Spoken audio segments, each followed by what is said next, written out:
It's a mean age. But it is going to be a beautiful future as long as we don't f*** it up. I'm Brian McWilliams, and this is Mean Age Daydream, where I bring you unfiltered comedy, criticism, philosophy, and politics with a Mean Age Daydream.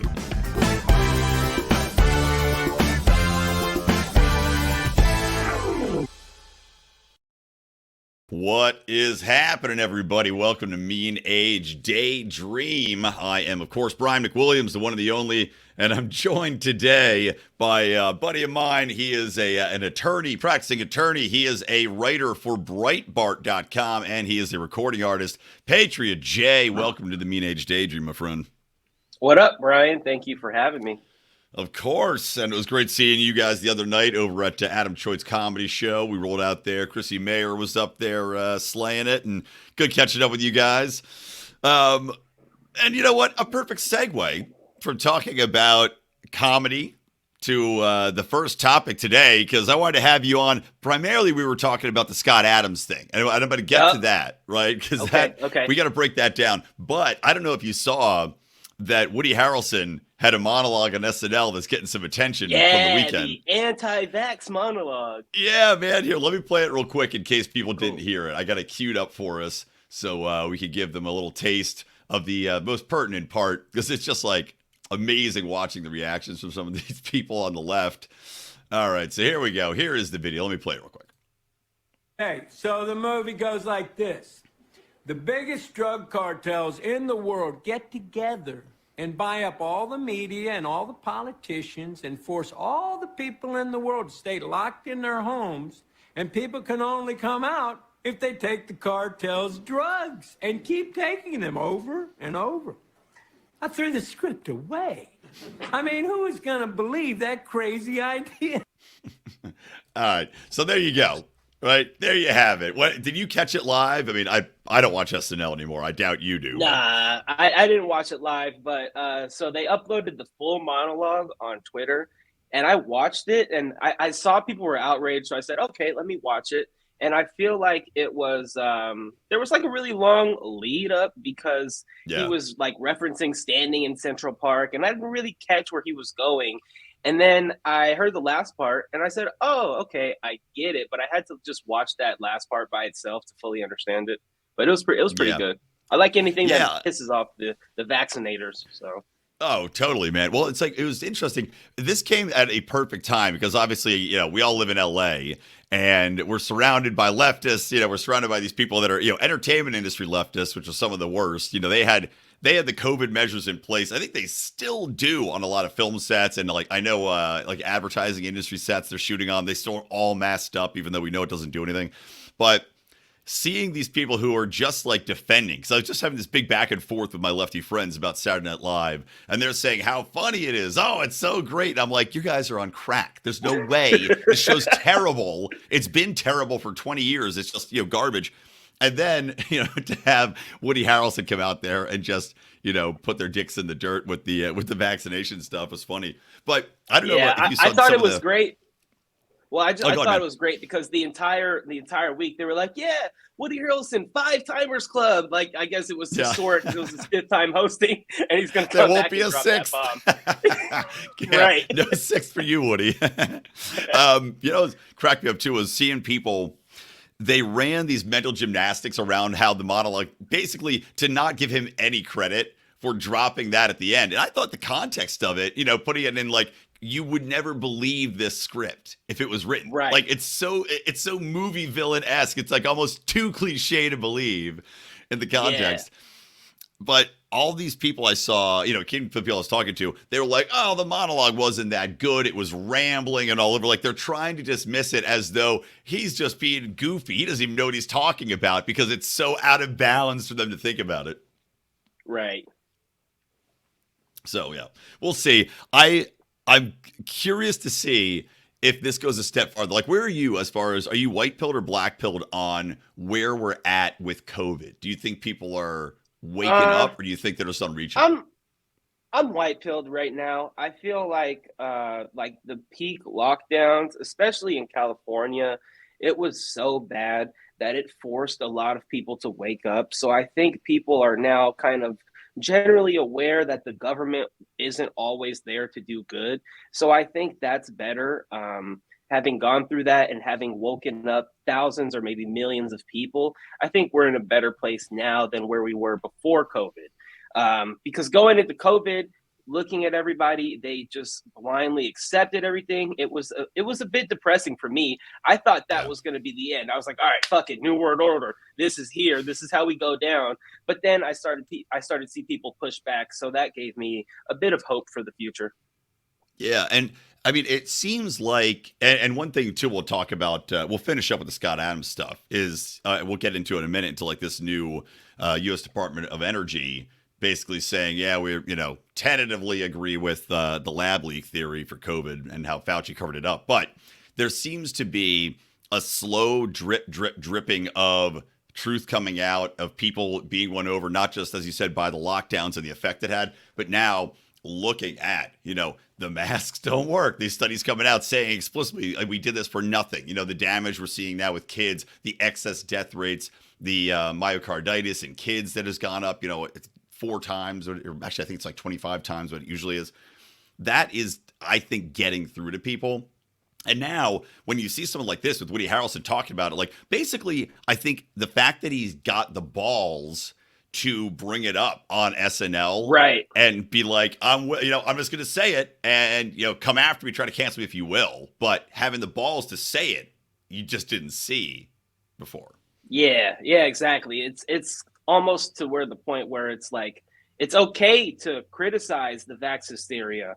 And then even I guess normies who are vaxxed, they're still like, well, it's 2023 now. COVID was 3 years ago. Do we really need mandates? Do we really need lockdowns? I'm vaccinated. Who cares if they're not? Right. Yeah. By the way, do you think Gavin Newsom is going to allow the Emergencies Act and for California, the emergency pandemic, whatever it's called, to expire? Because it's supposed to expire at the end of the month. Oh, no, he's definitely gonna. he's probably gonna kick it over until he's out of office and running for president. Yeah, that would make sense. I mean, Biden extended the what was it, like 3 months his pandemic response. Bunch of bullshit. Unbelievable. Well, anyway, all right. So let's talk a little bit then. Let's pivot over to talk about the news that came out about the U.S. Energy Department, which I was confused why the U.S. Energy Department is reviewing the COVID lab leak. Why? Right. Don't you people have better things to do? Like, our failing power grids, or trying to figure out ways to get us off fossil fuels, which is never going to happen. But it's interesting to see now, because you had the FBI say, okay, we think that the lab leak theory is the most probable. I guess the energy departments, after reading the documents or the report that came out, they said with low confidence. But what's your feeling on that? Are they just saying that because they have to say low confidence to, kind of be politically, wishy-washy so that they don't get slapped? I think they're just saying it to say that. I feel like they know that that's true, but they're not going to put it out there as this is 100% proven. So they got to add low confidence, but that's still their conclusion. So that means something in itself. Yeah, I'm kind of curious to see if you're going to see a cascade of other agencies that are reviewing it and come out on the side of this thing. I mean, it honestly it almost reminds me of the Mueller report a little bit, in that you expect this report to come out and vindicate the people that said the lab leak theory was insane, and then it's like, no. Yeah. And that's also crazy because, like, immediately after COVID hit, people were saying this leak from a lab. Here we are 3 years later. Now we have somewhat confirmation. It's just proof that the truth is a right-wing conspiracy theory before it becomes the truth.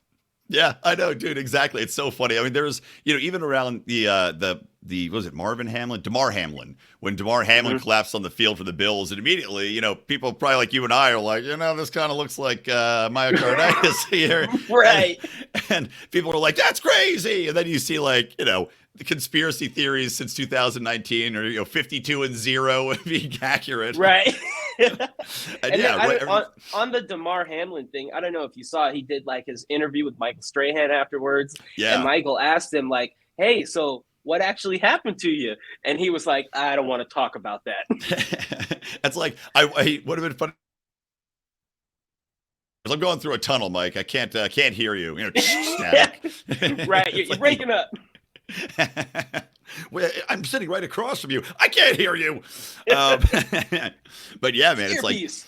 the censorship around the lab leak theory, because Fauci, obviously, we have the email record of him and the other guy who's working with this Eco Alliance project that was working with Wuhan Labs, specifically telling them to try to tamp down the lab leak theory. And now it's being confirmed. And it's like, how many people got deplatformed for this? Because we know that was something on social media that's being censored too. Yep. People lost their livelihoods because they were speaking out for the truth. And now 3 years later, it's just like, I told you so. Yeah, exactly, man. We know. I saw this. I just think about all the time we lost in between now and then. Like, if we knew 3 years ago that the lab leak theory was credible, we could have taken action on it, maybe sanctioned China or something. But now here we are 3 years later with our hands in our pants, not doing anything.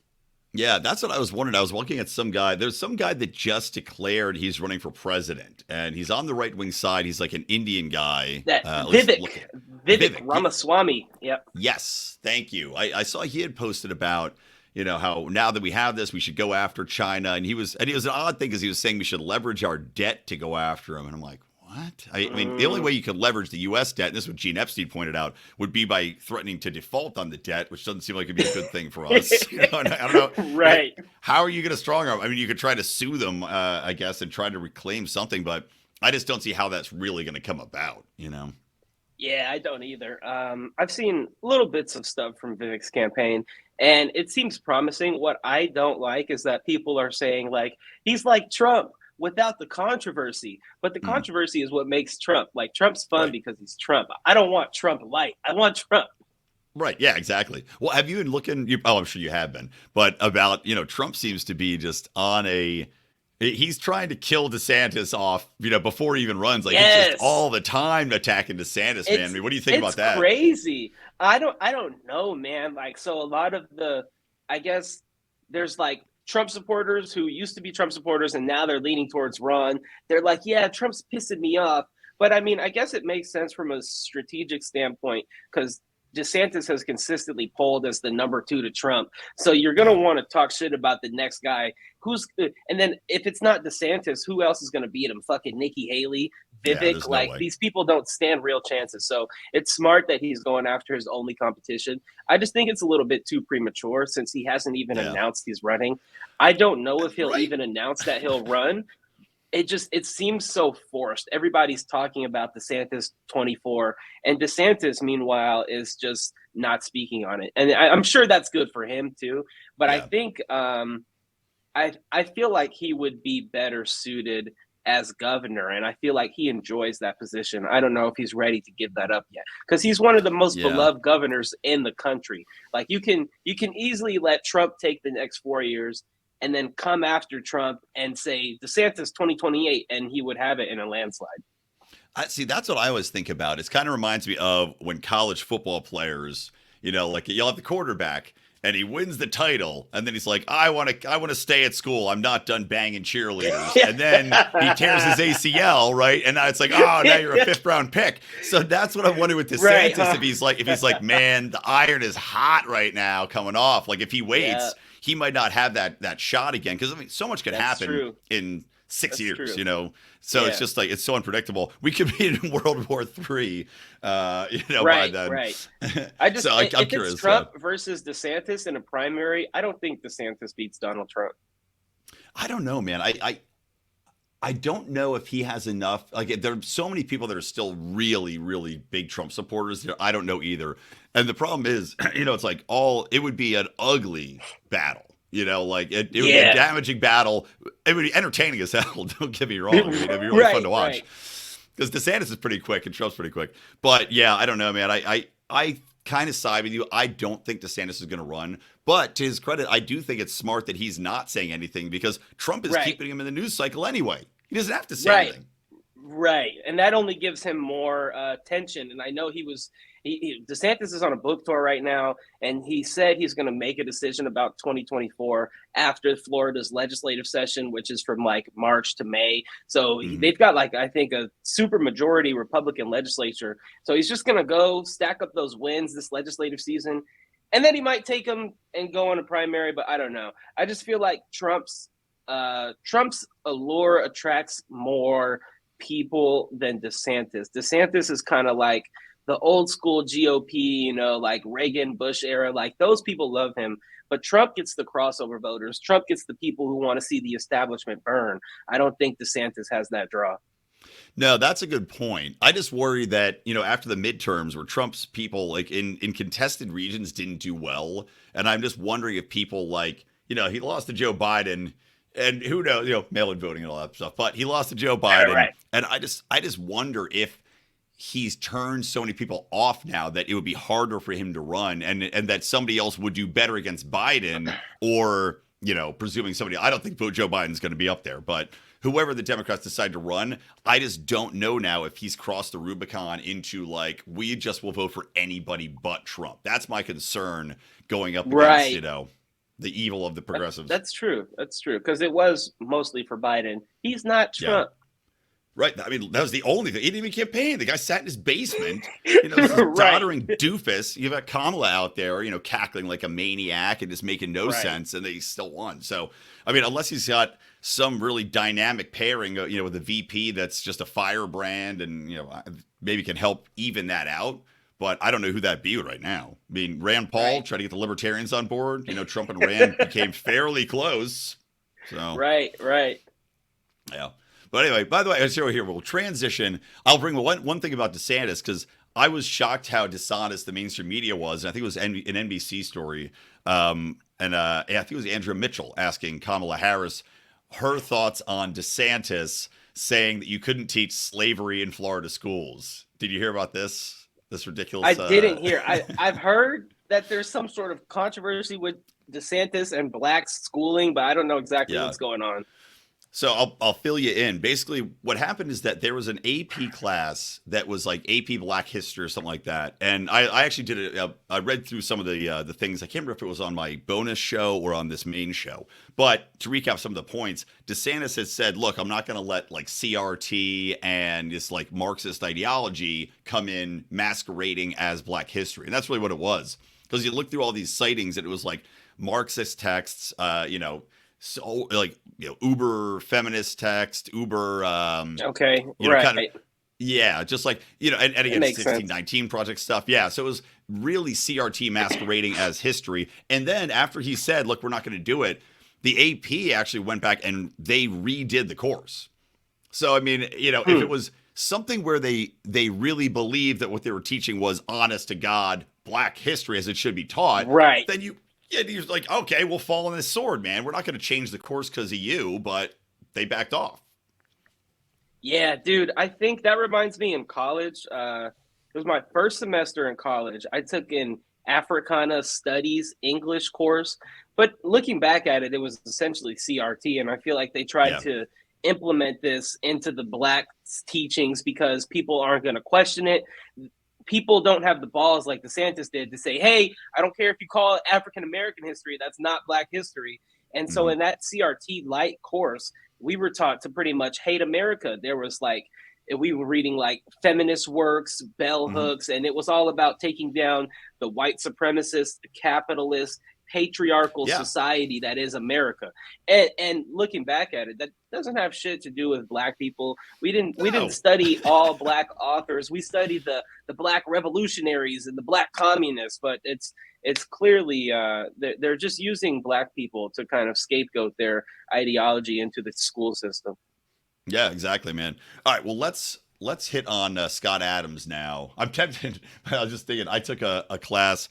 It was like, I'm trying to think exactly the name of the class at the Penn State, but it was a class about either Black culture or something regarding Black culture. And I remember the teacher asked us to write a rap.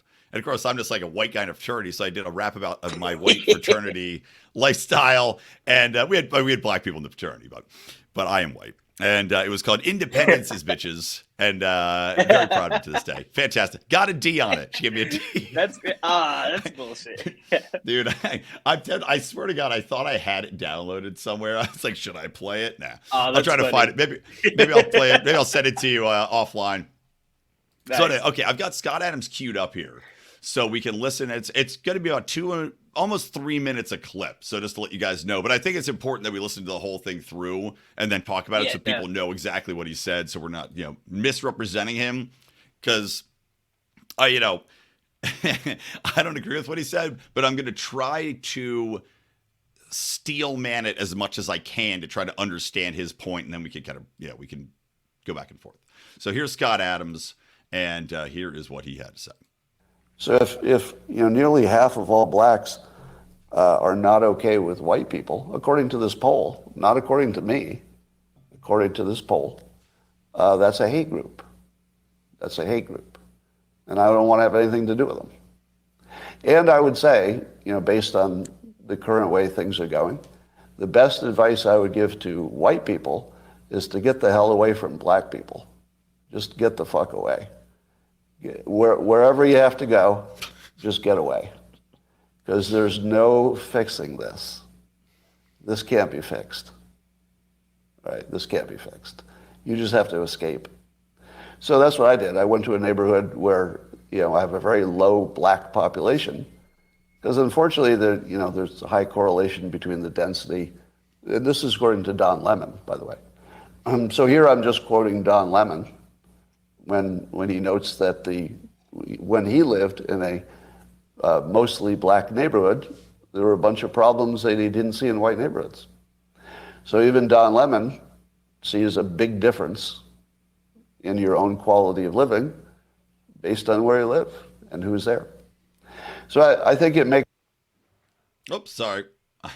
Wait a minute. That was weird. I adjusted my no earbud sense and it stopped whatsoever playing. as a white citizen of America to try to help black citizens anymore. It doesn't make sense. It's no longer a rational impulse. And so I'm gonna back off from being helpful to black America because it doesn't seem like it pays off. Like I've been doing it all my life, and the only outcome is I get called a racist. That's the only outcome. It makes no sense to help black Americans if you're white. It's over. Don't even think it's worth trying. Totally not trying. All right, so we can we can cut it there. Yeah, there's a little bit more, but I'm just going to cut off. So well, let's see. Wait, your initial thoughts. I can't help but laugh at that because it's just funny. The idea of Scott Adams telling white people to get the hell away from black people. It's good shit. But on a more serious point, I kind of understand the point he was making. To me, it seems like I'll just put it this way: if I saw a poll that said a little less than half of white people didn't think it was okay for black people to be black people, I might say, hey, black people, it might not be best to hang around those white people. So I get it, but the fact that he said it out loud is just crazy, especially in today's climate. But he did an hour and a half stream the day after with Hotep Jesus, and he kind of context a lot of the things, and it sounds like he wanted to get canceled. He said this was kind of his final act, he's basically retired now, and he just really wanted to have the conversation about race relations, which I think is good. These are conversations that we need to have without fear of being called racist. So kudos to Scott Adams for risking his livelihood for free speech. But what the fuck? I still can't believe he said it. Yeah, man. I mean, and obviously Dilbert has been canceled in every single newspaper in the country. He had lost a lot of subscriptions earlier for other comments, but now it's fully gone. But yeah, man, like you said, there's something here where it's I understand that thinking. If you're saying, okay, he's saying it's a hate group, right? If right. 48%, okay, that's a hate group because they don't think it's okay. But I mean, he's got a point in that if you don't think it's okay to be a skin color, well, that's ridiculous. It's insanity to say that, you're not permissible to have this as a group. I think where, I can get where he says, maybe you don't want to hang around with those people if they distinctly hate you. But I think where it breaks down for me so often is that we're just using this as a monolithic representation of all black people now. And how do you know who hates you and how do you know who doesn't hate you? And how is it going to help anything to simply divide and cut that off. I mean, if anything, you'd think if white flight now becomes a thing again, like it used to be, then it's just going to piss more people off. And now you're going to see that ratio go even higher of black people that don't have a fond opinion of white people because you've now taken it to them. And it seems like inevitably, if this is the tack, then it's going to lead to full out race war. Right. That's a great point. And I think it is the wrong message to tell people to flee because racial tensions are here, and I feel like personally one of the most effective ways we can relieve these tensions is just by holding conversations with each other. So a lot of the times, like, white people in the South, they might be bigoted just because they don't know any fucking black people, and they just see like a caricature that the media portrays. And it's the same with black people now. There are black people who are just around black people. They don't have many white friends. They're not exposed to the culture, so they just think it's foreign. And then with like the CRT and everything that's enforced through the media in school, of course they kind of look at white people with the side eye. They might say, that's a little weird that you're white. But I think it just comes down to educating one another and talking and having these discussions. I do think we can coexist peacefully. It's just going to take some hard work and tough discussions. Well, I mean, that's what's amazing, right? Is that, so growing up, I'm obviously a lot older than you are. I'm 43. And when I was coming up in school, you have everything emphasized on ignore skin color, very MLK, view people as who they are. And that was the whole thing. Be colorblind, right? It's like that great song by En Vogue. Be colorblind. Don't be so shallow. Great song. So that was what I grew up with. And that's why, contextually I've lived my life. And now, you have these polls showing that race relations have gotten distinctly worse. I mean, much worse ever since this massive statewide or nationwide focus on race and quote unquote equity and healing and all this other stuff. But all it's done is made more divisions, made people hate each other more and be more skeptical and suspicious because, like you're talking about, the education aspect of it is fully focused on telling people just how badly, white people have done this and that and how, white people are to blame for everything. And, even through to like some of these, like there's a show called Proud Family. Have you heard of Proud Family on Disney? I mean, yep. My God, I saw the clips from that show. There's a whole thing just talking about how white people are colonizers. Like this is a show for children, just teaching them to hate white people right off the bat. It's like, of course things are going to get worse. And this is why you have polls like this that are coming out where now it's not okay to be white. Yeah, dude, it's ridiculous. And the Proud Family situation is nuts because I used to watch that show like when I was a kid, and then they just came out with this reboot. And it's just so agenda driven, and it just feels like the perfect encapsulation of media today. They want to always include a gay person. They want to include some anti-white haters in there. It's all black and proud. And it's just like, I feel like that's not what the world looks like. A lot of people, if you go outside, they don't hate each other, but they want to force these narratives. That way we can start to feel like, maybe I shouldn't think it's okay for this guy to be white, or maybe he hates me just because I'm black. Yeah, exactly. Well, and there's also, kind of circling back, something I was thinking about too is, you had this whole thing with, these whites, not just all white, but there's people that do believe in self-segregation of races, right? If you like, Richard, what's his face, who was going, he's like, well, white people should live with white people. Kind of like Scott, I'm saying, find your neighborhood. Yeah. And one thing people don't want to acknowledge is that there is going to be, unless you're grown up with every different color around you, there is going to be some uncomfortableness for people if they have grown up in a predominantly white, black, Asian neighborhood, just because you are more comfortable. It's like an inborn thing from back in the tribal days, right. With people that look like you. You just are. And unless you're trained to, to think differently or have that constantly, shaken up. And that's my problem now is that, talking about this, segregating, going to different neighborhoods, you're literally going to teach these people to continuously be uncomfortable. And I think as a culture, we now have gotten to the point where we're not only, uncomfortable because, yes, we are kind of separating because of these ideological battlegrounds that we're having, but also I think because the focus on race has become so much more difficult that now when you see somebody of a different race, you're automatically awkward and on eggshells because you don't want to offend them, or you're worried that they're like, as a white man, I'm like, all right, is every black guy gonna hate me when I go up and talk to him? You know, like, I have to be Right. extra, I have to be extra friendly, you know, which just probably comes across as creepy, you know, and black guys probably like, why is this white guy being so friendly and weird to me? And it's like that kind of thing. It's like, it just kind of snowballs from everything that's going Right. on, I think. Yeah, people are worrying about things that they shouldn't, because we're all humans at the end of the day, you know? And I think I fault the media for a lot of this, because they're the ones pushing these narratives. They're pushing division. And like, what my biggest issue with like Black Lives Matter is that, okay, if you really want to tackle the issue of police brutality, why would you make it all about black people? Like, this happens to Right. white people too. If you really wanted to get rid of that problem and not just intentionally stoke racial divisions, wouldn't it make sense for you to gather as much people behind you and say, and not call your organization Black Lives Matter, or maybe Right. like police brutality sucks dick, something like Right. that, you know? And it's just, I know that it was intentional on their part when they created that, and they don't really want to solve the issue. They don't want to Mhm. see white people and black people get along. They just want more hate, because they get more hate, they get more dollars, their influence grows bigger, and Americans are left hating each other. Yeah, exactly. I mean, the intent of the media on creating divisive topics is something that I've thought a lot about.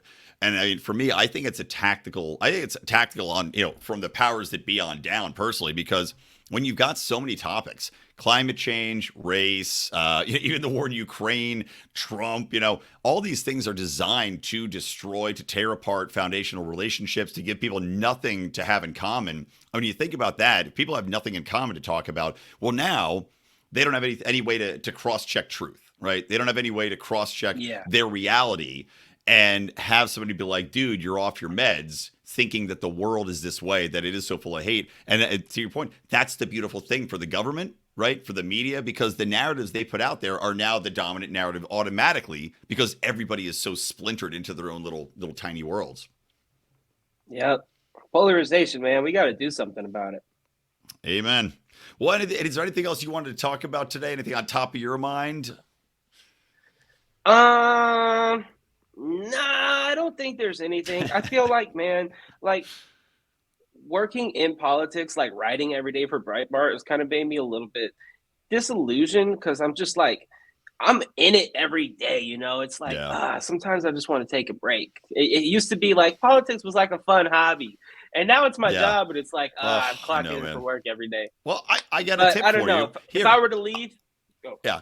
Well, I was gonna say I have an easy No. tip. If you want to take a break, all you have to do is go on a diatribe about how black people and white people shouldn't get along. You'll get canceled from all your newspapers. So true. So true. Here's my message to black people: stay the hell away from white people. Scott Adams, that shit. They're gonna clip that. I'm gonna be canceled. I love it. All right, so yeah, sorry, man. What were you gonna say? No, I was just gonna say, if I had a final parting message, love your neighbor. It's biblical and it's true. You know, we need more love in our lives. People are hating. Hating's bad. Hating only hurts your own heart. You know, hating doesn't impact the next person. It only affects you. So if you choose to love, you'll be better off. Yep, love it, man. So tell everybody where they can find you, where they can hear you, where they can read you, all that good stuff. You can find me. I'm most active on Twitter at Sir Hottest. You can go to my website, patriotj.com. It has links to all of my music. I only have one album out. I'm going to try to put out some more albums this year. I know my Patriot J heads out there are starving. I'm on Instagram. You can read my words in Breitbart News almost every day. If you need a criminal defense attorney in Los Angeles, give me a call. That's it. All right, man. Love it. So, guys, thank you all for listening. Thank you to Patriot J. Good seeing you, buddy. We got to make sure to get some drinks real soon. And otherwise, sir. guys, hell yeah. From me, Brian McWilliams, from the Lions of Liberty Network, and from me and Age, daydream. Keep those electric eyes on me, babe. And keep that ray gun in my head.